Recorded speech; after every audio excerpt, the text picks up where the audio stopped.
네, 기술적 분석입니다. 자, 시장 상황 빠르게 말씀드리는 시간 가져보도록 하겠습니다. 자, 어제 기준으로 보시면 1.5% 정도의 나스닥 하락이 나온 상황이에요. 자, 거의 5거래일 보시는 것처럼 5거래일 동안 계속해서 마이너스, 즉 시가보다 종가가 더 떨어지는 마이너스 시장이 5일 연속 나온 상황입니다. 자, 어떻게 이 부분을 봐야 될지, 자, 상당히 종잡기가 어렵다는 생각이 들어요. 많은 분들이 어떻게 보면 CPI 발표가 상승으로 마무리가 되면서 어떻게 보면 이 정배열을 지켜갈 것이라고 생각을 했는데, 일단은 이 시나리오 자체가 깨졌다고 저는 말씀을 드렸어요.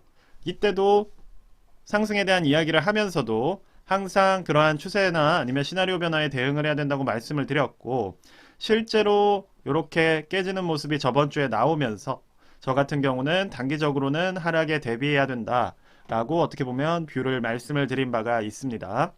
자, 그렇다면 이제 어떻게 대응을 해야 될 것인가? 생각보다 이제 금리라던가 채권이라던가 뭐 빅스 같은 경우는 막 그렇게 팍팍 튀어오르는 모습이 나오고 있지는 않아요. 즉, 이 말은 어떤 얘기냐면 그냥 이러한 하락이 자연스러운 흐름, 즉 어느 날 갑자기 시장이 무너져 내린다기보다는 그냥 서서히 하락이 나오고 있는 그런 단계라고 보여집니다. 즉, 지금 현재의 하락은 어떠한 악재의 문제라기보다는 제가 계속해서 말씀드렸던 높아진 금리, 5%까지 올라가게 될 이 금리로 인해서 전체적인 주식 시장의 PER이 낮아진다고 보시면 돼요. 즉, 가치 재정산이 지금 현재 일어나고 있는 과정이다. 저는 이렇게 보고 있습니다. 자, 그렇다고 하더라도 앞서 말씀드렸듯이 코로나 때처럼 이러한 급격한 붕괴가 아니기 때문에 차차차 조금씩 내려가게 될 것이라고 생각이 들어요. 자, 그렇다면 지금 현재 많은 부분을 투자하고 계신 분이 계시다면, 자, 일단은 이전에 1200선에서 저항이 나와줘야 된다는 생각이 듭니다. 자, 그쵸? 요 1200선에서 어느 정도 지지가 되는 모습이 나와 주어야 어떻게 보면 여기서 어느 정도 요런 식의 반등을 노려볼 수 있을 것이라는 생각이 들어요. 자, 그렇기 때문에 지금 나스닥이나 S&P 500, 뭐 다우존스 같은 곳에 투자를 하시는 분들이 계시다면 기본적으로는 이 지지선이 유지가 되는지를 보시고, 자, 유지가 되는지를 어떻게 보냐? 뚫고 내려가지 않으면 유지가 되는 겁니다. 이미 여기까지 임박을 했는데 이렇게 하방을 뚫는 모습이 나오질 않는다면 그때쯤에는 한 번 더 탈출할 수 있는 기회, 탈출이라기보단 어떻게 보면 비중을 늘릴 수 있는 기회라고 볼 수가 있겠죠. 다만 저는 계속해서 말씀을 드렸듯이 고금리 상황, 그리고 인플레이션 안정을 위해서는 한 번쯤은 시장이라기보단 이제 침체라는 것이 어느 정도 겪어야 된다고 보는 입장이기 때문에 주식시장은 이전에도 말씀드렸듯이 내년에도 어느 정도 6개월 정도는 완만한 하락을 그릴 수 있다고 생각을 합니다. 자, 이런 식으로 갈 수가 있기 때문에 여러분들께서도 여기서 어느 정도 한 번의 지지가 나온다면 이러한 타이밍에서 한번 실현을 해주시면서 탈출을 하시는 게 좋을 것 같아요. 그러면서 뭐 저는 개별주를 얘기했지만 뭐 사실상 3배 레버리지, 즉 지수 투자라면서 확실한 타이밍은 몇 번 없습니다.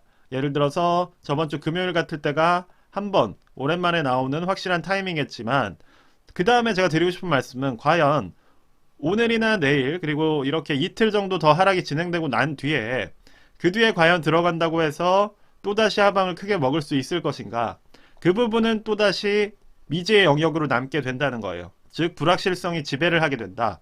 거기서 또 반대로 한번 또 튀어오르게 되면 포지션을 놓칠 확률이 높기 때문에 여러분들께서도 이제 그런 식의 투자, 뭐 예를 들어서 3일 전, 저번 주 금요일에는 명확한 진입 타이밍이었겠죠. 뭐 이럴 때 들어가는 것이 아니라면 우리는 조금 안정적인 투자를 지향을 해야 된다. 그래서 이런 부분을 지향을 하기 위해서는 이제 기본적으로는 내가 진입할 타이밍을 재고 있어야 되는데, 제가 볼 때는 이전의 저항선인 1200 저항선을 뚫지 않는다면 그때쯤에 한번 탈출각을 보시는 게, 아니면 추익 실현을 위한 어떠한 평단을 낮추는 기회로 보시는 게 좋을 것 같아요.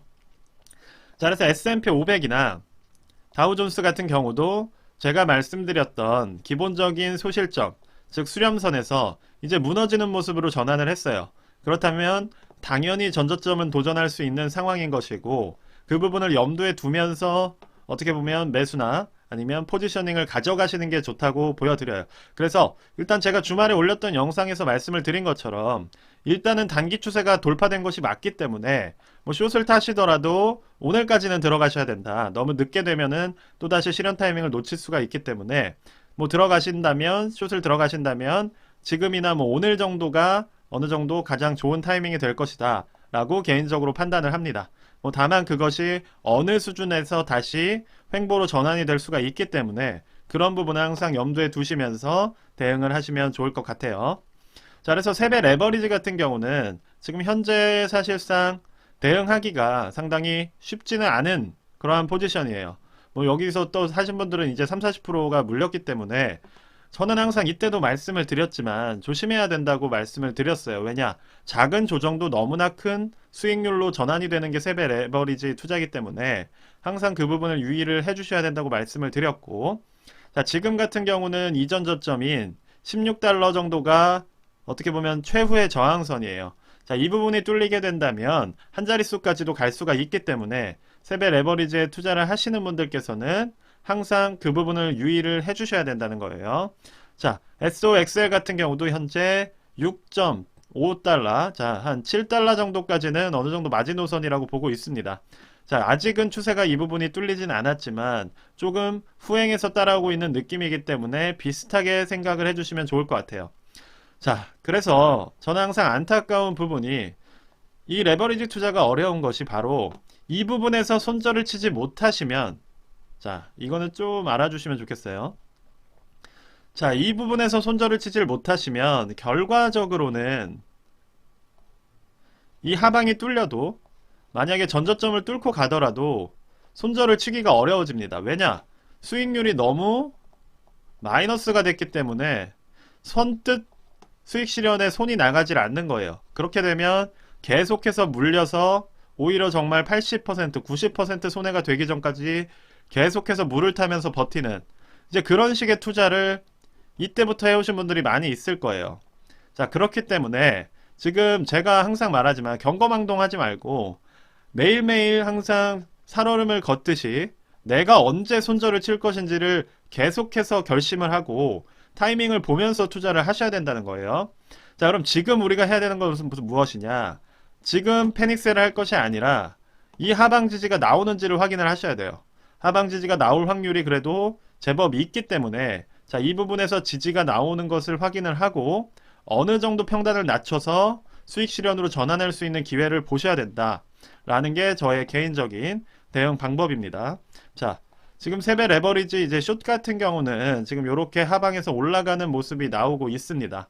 자, 그렇다고 뭐 그렇게 모양새가 이쁜 상황도 아닌 것이고, 자, SQ 같은 경우도 이미 상당히 상승이 나오고 있는 상황이고, 실제로 뭐 200일선과 500일선은 이미 뚫고 올라간 상황이기 때문에 뭐 진입을 한다면 오늘쯤으로 생각을 해주셨으면 좋겠어요. 다만 진입을 하시더라도 항상 말씀드렸듯이 내가 언제 실현을 할 것인지, 어떤 신호와 어떠한 기점을 가지고서 내가 수익 실현을 갈 것인지, 그게 아니라면 뭐 자동으로 수익 실현이라도 걸어 놓으면서 대응을 해주셔야 된다는 겁니다. 그래서 항상 이런 투자는 대응이 핵심이고, 대응이 되지 않을 거라면 차라리 더 안전한 투자를 고려하시는 게 좋을 것 같아요. 뭐 1배 레버리지라든지, 뭐 그냥 1배 추종이라든지 아니면 2배 레버리지까지만 가더라도 괴리움이 상당히 줄어들기 때문에 그런 부분들을 염두에 두시면서 조금 대응을 하시면 좋을 것 같습니다. 자, 그래서 마지막으로 정리를 해드리자면 기본적으로 지금은 추세가 뚫린 게 맞아요. 자, 나스닥 기준으로 단기 추세가 뚫려서 하방을 찍고 있고, 이제 그 다음에 우리가 확인해야 되는 부분은 이전의 전저점, 자, 이 부분을 과연 지켜내는 것인가에 모든 관심을 두시면 됩니다. 왜냐, 이 부분이 뚫리게 된다면, 자, 주봉 기준으로는 데드크로스가 나와요. 자, 지금은 데드크로스가 나오는 모습으로 가고 있어요. 그렇다면 최소 8,000선을 찍고 온다는 겁니다. 자, 그래서 주봉에 데드크로스가 나오면 나스닥이 8,000까지 갈 수 있다는 생각을 가지고 대응을 해야 되기 때문에 그때는 아예 또 다른 얘기가 되는 것입니다. 그래서 여러분들께서도 그 부분을 염두에 두시면서, 특히나 세배 레버리지 하시는 분들, 나스닥이 예를 들어서 데드크로스가 나와서 8,000까지 간다면 거의 지금 SOX랑 TQQ 하시는 분들은 그냥 뭐 그냥 다 버린다고 보시면 돼요, 돈을. 그렇기 때문에 얼마라도 지켜야 된다는 생각으로 정신 똑바로 차리시고 하방지지 확인하시면서 손절을 쳐야 될 수 있을 땐 쳐야 된다는 겁니다. 좀 세게 말씀을 드렸어요. 자, 왜냐 이때 줍줍줍 진짜 정말 많았어요. 뭐 세배를 버리지 뭐 줍줍 하신다는 분들 저 유튜브 하면서 정말 너무나도 많이 봐왔기 때문에 그런 분들 어디로 가셨는지 모르겠고, 자, 뭐 이렇게 단기적으로 반등 나올 때 뭐 이렇게 막 경거망동 하시면서 댓글로 장난치시고 뭐 이런 분들 정말 많았어요. 어떻게 됩니까? 결국 항상 지금은 시장이 좋지가 않기 때문에 뷰를 신중하게 가져가는 것 뿐입니다. 상승을 말할 수도 없고 하락을 말할 수도 없는 시장이 맞아요. 그렇기 때문에 여러분들도 그렇기 때문에 항상 해야 되는 것은 시나리오를 세우고 거기에 원칙을 더해서 대응을 하는 겁니다. 자, 그래서 일단 제가 드릴 수 있는 가장 중요한 포인트는 다 전달을 해드린 것 같고, 그 부분을 염두에 두시고 이제 오늘이나 내일 시장의 흐름을 조금 지켜봐 주시면 좋을 것 같아요. 자, 일단 오늘 영상은 여기까지만 말씀드리도록 하겠고요. 영상이 도움이 되셨으면 구독과 좋아요 좀 부탁드립니다. 감사합니다.